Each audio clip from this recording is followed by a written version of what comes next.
Hello and good evening. My name's Don Arleth, and you're watching World News Tonight, live from Warsaw. Trump wants to buy Greenland and threatens tariffs until he does. Europe is saying enough is enough, and President Macron wants the EU to use its full economic weight to retaliate. We'll have more on that in just a moment, but first, the latest headlines. Power and heating outages as Ukraine battles more Russian attacks and severe cold. Foreign Minister Sikorsky travels to India to push for closer defense, security, and industrial ties. And military track high schools are becoming more and more popular in Poland. After months of brinkmanship over Greenland, Donald Trump has just raised the pressure to a new level. This time, it's not rhetoric, it's tariffs aimed squarely at America's closest allies. And the ultimatum behind them is one that could fracture NATO itself. Gabriela Fresnak reports. After several months of rising tensions over Donald Trump's interest in Greenland, the US president has raised the stakes once more. Starting on February the 1st, 2026, Denmark, Norway, Sweden, France, Germany, the United Kingdom, the Netherlands and Finland will be charged a 10% tariff on any and all goods sent to the United States of America. On June the 1st, 2026, the tariff will be increased to 25%. The tariffs would affect the 8 countries participating in the ongoing exercises on the island and would continue to rise until a deal allowing the US to purchase Greenland is signed.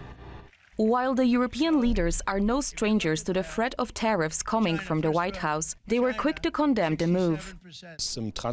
We will not be blackmailed. There must be a coordinated European response. This is not how allies should treat each other. We have until February the 1st to really present a united front, to make it clear that we do not find this acceptable. Even those usually allied with Trump, the anticipation of increased duties against those nations that have chosen to contribute to the security of Greenland, in my opinion, is a mistake, and of course I do not agree with it. And some of his closest European allies on the far right. Trump has violated a fundamental campaign promise, namely not to interfere with other countries, and he will have to explain that to his own voters. We don't always agree with the US government, and in this case, we certainly don't. These tariffs will hurt us.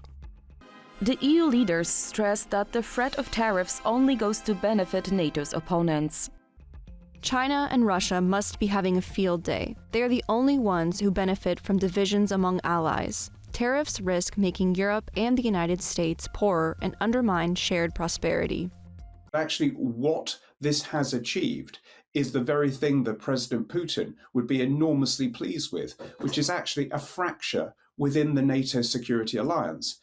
According to a source at the Élysée, French President Emmanuel Macron is planning to request that the EU activate its so-called anti-coercion instrument that can restrict access to the single market for American companies. The tool, which has never been used so far, allows the EU to respond to instances of economic coercion by other countries with its own retaliatory measures. The Greenlandic Danish delegation continues to hold talks with Trump administration officials. The talks were constructive, and we also decided to continue working on it and see if we can find a solution that leads to the president abandoning the idea of owning Greenland, while at the same time accommodate reasonable U.S. expectations and requests.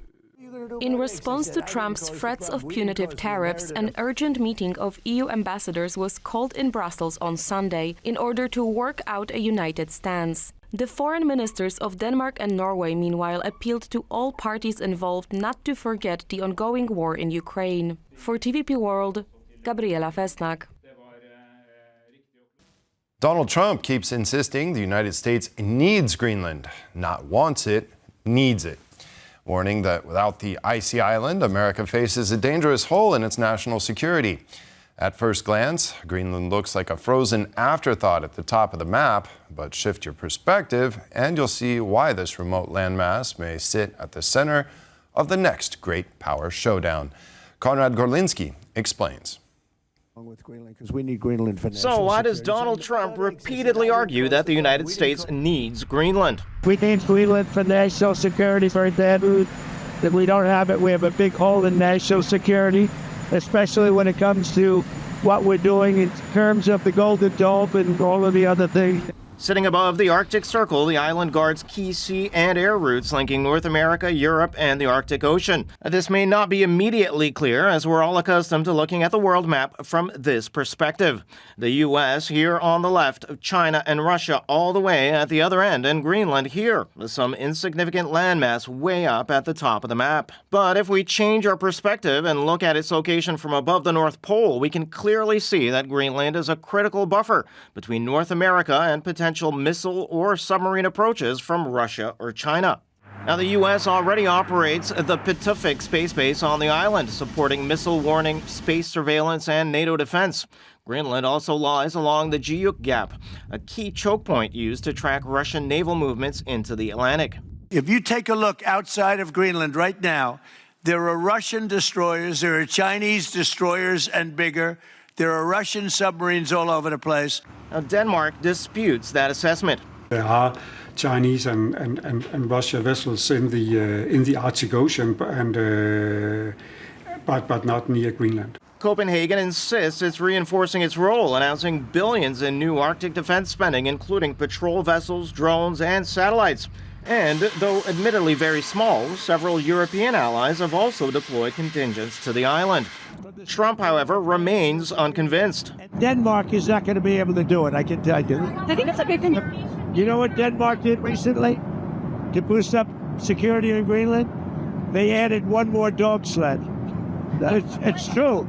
They thought that was a great move. It did do more, but the dog sleds are a real thing. Trump was referring to the Sirius dog sled patrol, an elite Danish naval unit. The special forces use dog sleds, among other things. They also do have other mobility issues, but of course we have warships, we have F-35s. Now, beyond security, economics also plays a role. As ice retreats, new shipping routes and access to resources are drawing interest from Russia and China.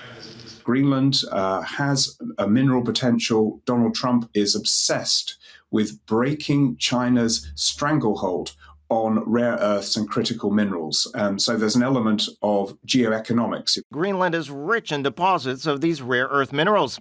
Development, however, is complicated by Greenland's harsh climate and strict environmental rules. Greenland is a rich country in terms of natural resources. However, it is very expensive to extract it. American companies have been very cautious in entering negotiations with Greenland, simply because the business case just hasn't really been there in a lot of cases. So despite existing U.S. basing rights and limited commercial prospects, Trump continues to press the issue. I genuinely think there's an element of ego politics rather than geopolitics. Whatever the reasoning, Greenland has become a front line in a rapidly shifting global security landscape and a flashpoint, testing alliances on both sides of the Atlantic. For TVP World, I'm Conrad Gorlinski. Russian attacks killed 5 people and wounded at least 30 across Ukraine as Moscow once again struck energy infrastructure. Ukraine's Air Force said it shot down 167 of 201 drones launched overnight, but the strike still triggered power and heating outages. The attacks come as Ukraine battles both Russian bombardment and punishing winter temperatures. Our correspondent in Kyiv, Oz Chatterjee, has more. 5 people have been killed and 30 injured as Russia continued its attacks on Ukraine's energy infrastructure on Sunday. The Ukrainian authorities reporting that Russia launched more than 200 drones into Ukrainian territory.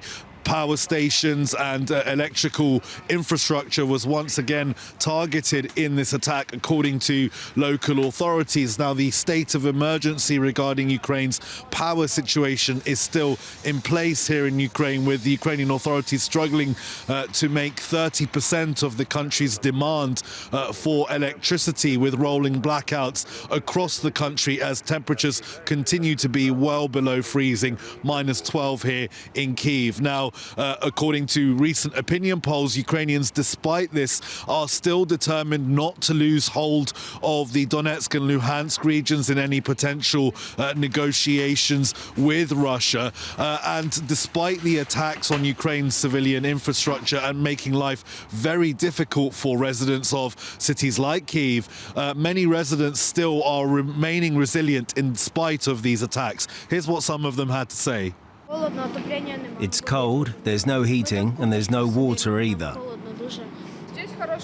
We sit there in thick jackets. It's very cold. What's good here is that you can charge your phone and have some tea. The Ukrainian people will never be broken. Not by Putin, not by any other Putin, whoever might replace him. Ukrainians have endured everything since 2014. Also the famine of 1933, and the war and the post-war years. And shelling. We endured it all, and the nation only became more united. I took a thermos of hot water from the rescuers. We have hot water here. You can get it. I took it, now we'll drink tea and warm up. There is no other way, only this. Ukrainian President Volodymyr Zelensky says repair crews are still working round the clock to try to bring Ukraine's power situation under control. But according to the Ukrainian government, they have received more intelligence that Russia is planning even larger attacks against Ukraine's civilian energy infrastructure over the coming days, while temperatures are expected to be at their lowest in one of Ukraine's coldest winters in decades. It's Oz Kataji reporting from Kyiv for TVP World. A large-scale fundraising campaign is underway in Poland to support Ukraine, which is grappling with its worst energy crisis since the beginning of the war. Thousands of people have already contributed, and the total amount donated is approaching several €100,000. The Heat for Kyiv initiative is raising money for power generators, which will be donated to hospitals in the Ukrainian capital, among other places. Randy Potts has the story. Polish generosity is shining brightly today as a massive fundraising drive to help Ukraine nears a major milestone. The goal? To deliver life-saving power generators to the people of Kyiv as they battle a brutal winter and ongoing Russian attacks. It will be hundreds of units, again purchased thanks to the extraordinary solidarity of the Polish society, the Polish business community, and our partners who have joined forces to support Ukraine. The need could not be more urgent as temperatures in Kyiv plummet far below zero. So there is a very difficult situation in Kyiv.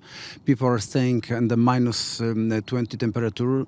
They have to spend the night having tents in their houses just to keep a little bit of warm for their families. The children are in a very difficult situation. All of this because of the war. The war we have forgotten, actually. This is the problem. This weekend's dramatic fundraiser comes even as public sentiment in Poland toward helping Ukrainians has been falling since the full-scale invasion in 2022. Over the past 6 months, Poles' attitudes towards accepting Ukrainian refugees have slightly deteriorated, consistent with a trend observed intermittently since mid-2023. The share of votes in favor of accepting them is the lowest, 48%, and the share of votes against them is the highest, 45%, since the Russian annexation of Crimea. It's a vital effort, not only in terms of money, but also when it comes to the sentiment of the Polish society and to the whole climate of solidarity we would like to create. Once again, Poles are proving that when their neighbors are in need, they are ready to answer the call. For TVP World, Randy Potts.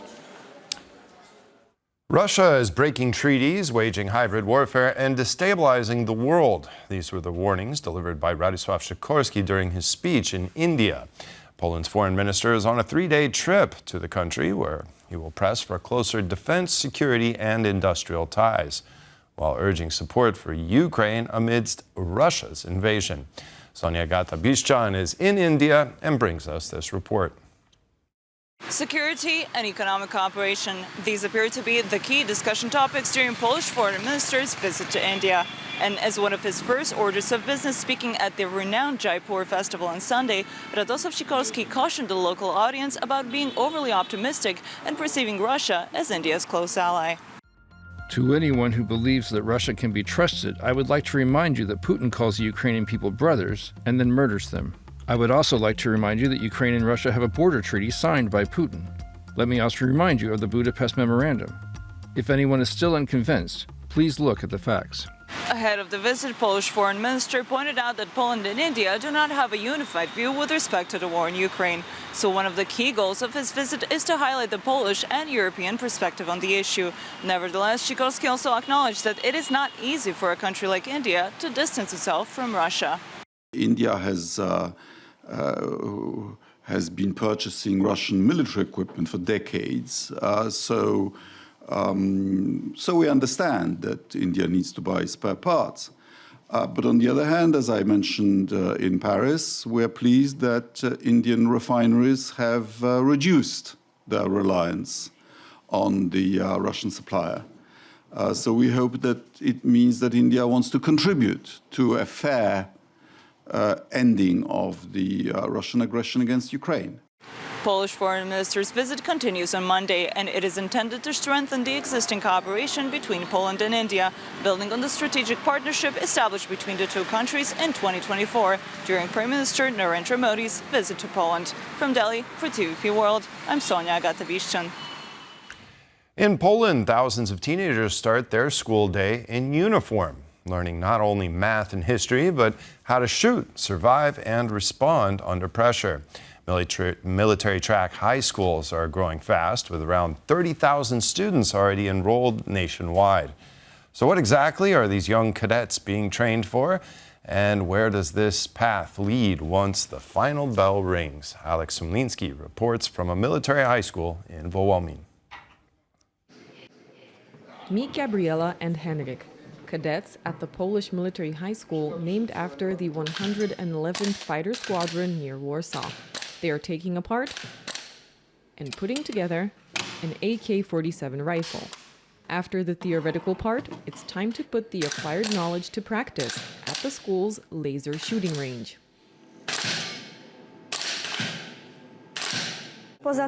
In addition to traditional textbook learning, we have survival classes shooting. We go to various training grounds and we take part in competitions. We also learn first aid. It's always worth knowing, as it may save someone's life one day. The teachers themselves have military experience, and it's their practical life skills that are passed on to the cadets at the school. After such high schools, if a cadet wishes to enter the military or uniformed services, that route is facilitated for them. After high school, I'd like to go to the Military University of Land Forces in Wrocław, and I see my skills in, for example, green tactics or black tactics. And we were able to see firsthand how the cadets train their skills in these fields, by watching at how they rescued a hostage who was injured after being kidnapped. In general, preparations for such a simulation last from a week to 2 days. While the gear the students train with are replicas, their successes in various fields are real. My greatest sporting success in shooting is the Polish Vice Championship in the silver musket competition. Teamwork allows for a successful hostage rescue, with students learning the most modern methods in all fields involved. We have teachers here who are able to give us knowledge that we wouldn't have learned from any other textbook, and we wouldn't have learned the things that we can learn here. The school has been chosen as one of the few, taking part in a new Defense Ministry program that will see drone operation training begin with the next school year. In the future, I'd be able to work not only in the military with drones, but also in civilian life, shooting various commercials, cutaways, and other transitions for various films. Regardless of a cadet's future path, military or civilian, one shared foundation unites them all. Our graduate is not only a cadet who graduates with great skills in military firefighting and police knowledge, but also an empathetic person open to helping others. Trained for discipline, guided by values, and prepared for the future, both in and out of uniform. Alex Simlinski, TVP World. Donald Trump is pressing hard to buy Greenland, imposing 10% tariffs on European allies that back Denmark and threatening to raise them to 25% if the sale isn't approved by the summer. The ultimatum jeopardizes the EU-US trade deal, rattles America's allies, and could strain the Transatlantic alliance to the breaking point. Now joining me to discuss is Diane Francis from the Atlantic Council and writer at the National Post and Kyiv Post. Hello, Diane, and thank you so much for joining us on World News Tonight. Happy to be here. Yes, now, last night, Donald Trump said he's slapping a 10% tariff on countries who showed solidarity with Denmark and sent troops to the island. So how should Europeans respond to these latest threats by Donald Trump? Well, I just think this has all gotten out of control.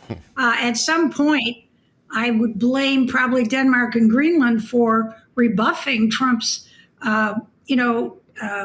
concerns about security arrangements vis-a-vis Greenland. And then this just has escalated into this, threatened invasion.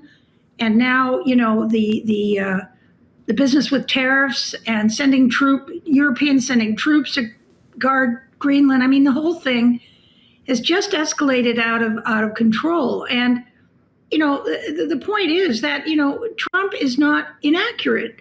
There is a security lapse or vacuum when it comes to the Arctic. And he wants to, as the protector of the free world, let's face it, he wants to have control over how that's protected.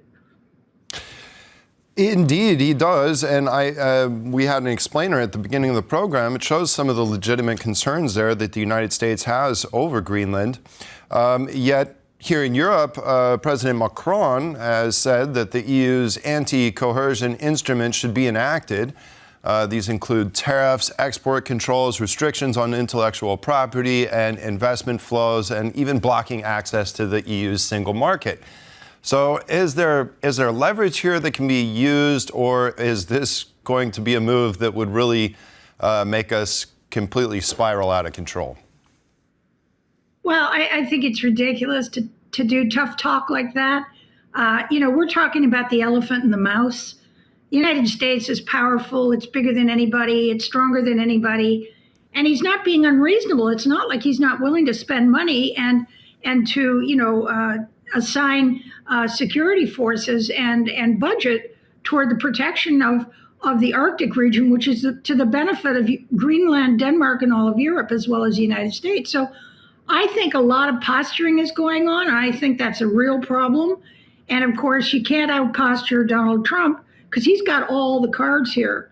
And so, I'm speaking from the point of view of being in Canada. What's going on in Greenland is the dress rehearsal for what he's going to do with Canada.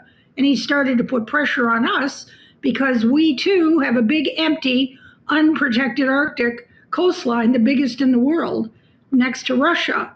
And we don't spend enough on NATO, and we don't have a big enough military. So we're going to also be offered some tough talk, and I think that's already happened. He issued an ultimatum to us a couple of weeks ago, so we'll see how that goes. Well, now concerning Denmark, so do you think Denmark should entertain this, this idea? Is there something that Denmark could do to actually win this this whole scenario by, getting paid a lot of money, getting United States help in Ukraine? How should Denmark react here in this situation? Well, Denmark should say, look, we're all NATO members. We all care about security against the Chinese and the Russians. We agree that there's minimal protection and surveillance up there. And, let's just sit down and make this work. What do you need? What do you want? What can we contribute? Instead of taking umbrage and getting all on their high horse, high and mighty, and making political speeches to their own political bases. This is not helpful. This is got to be a negotiation between rational parties who are both willing to share costs, period. And that's what it's going to be in Canada, too. After the meeting last week, the diplomats said that there is an agreement for a diplomatic track here, and I guess we're going to see that resume this week.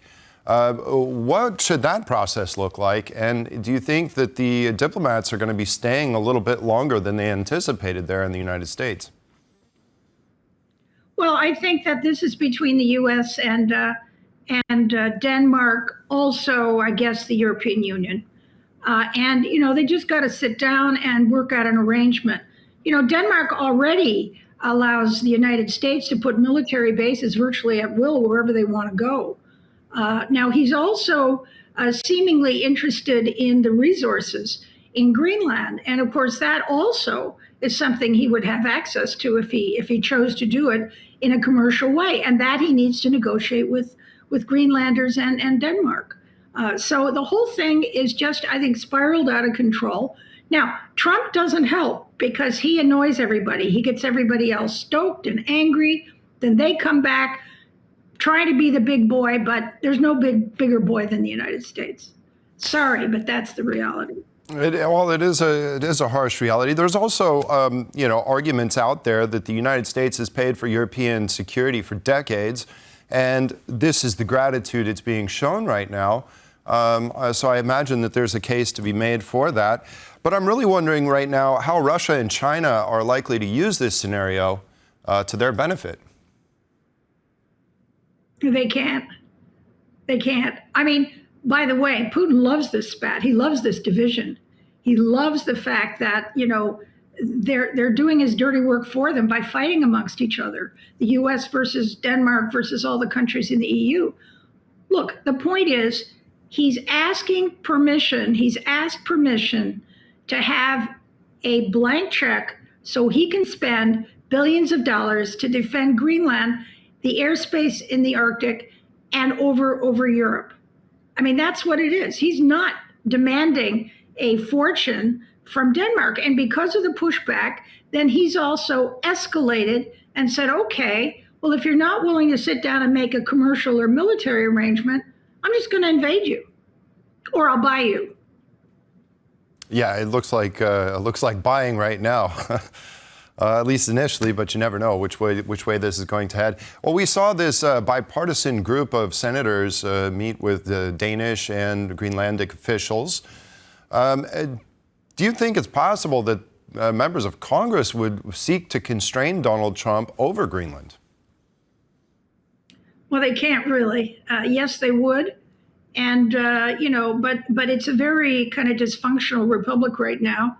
And the president of the United States has enormous power, and Trump is not worried about breaking the rules to get what he wants. So he wants to get access to the resources. He wants military bases. He wants respect, and he's going to get it. Now, as far as invading Greenland, that is, everybody is just like, are you kidding? Really? That would be ridiculous. And that would be so explosive and so damaging to the Western Alliance and to international law that it's not conscionable. And the U.S. public is against that. The U.S. public's also against spending, I think the estimate is $700 billion to buy Greenland. I mean, the Americans don't even have decent health care from their government. How is he going to justify that kind of? No, the polling is showing they don't want to buy. The American public is against buying Greenland and against invasion. That doesn't mean that he can't threaten it anyway, both of them anyway. With all these European countries backing Denmark, we have a country like here in Poland, which the Prime Minister did back Denmark, but in terms of sending military, some troops there to reinforce the NATO contingent there, it chose not to do it. How should Poland react in this situation where it has a very special relationship with the United States and, of course, other European neighbors? Well, I think Poland has a privileged position. First of all, everybody knows the sacrifices financially and militarily that the Polish have made and are willing to make. I think they're the biggest spender on military in all of Europe. They have been completely wonderful toward the Ukrainians at great sacrifice to their own society and economy. The flood of refugees, assimilating this. And there have been problems, but they've done it. So I think Poland occupies the moral high ground. I think Britain is also there. And the rest of them, I think, should be embarrassed, frankly, at how little they've done to help Ukraine for so many years and how little they're doing right now to build a military to fortify themselves against Russia. So, you know, the whole thing is, but Poland, I think, is a really important voice, and it should be embarrassing the others, I hope. All right, Diane Francis from the Atlantic Council, as well as a writer at National Post and Kyiv Post. Thank you so much for this conversation. Very much appreciated. Anytime, you're welcome. And that concludes this edition of World News Tonight. Thank you for joining us. Have a great evening and see you next time. Goodbye.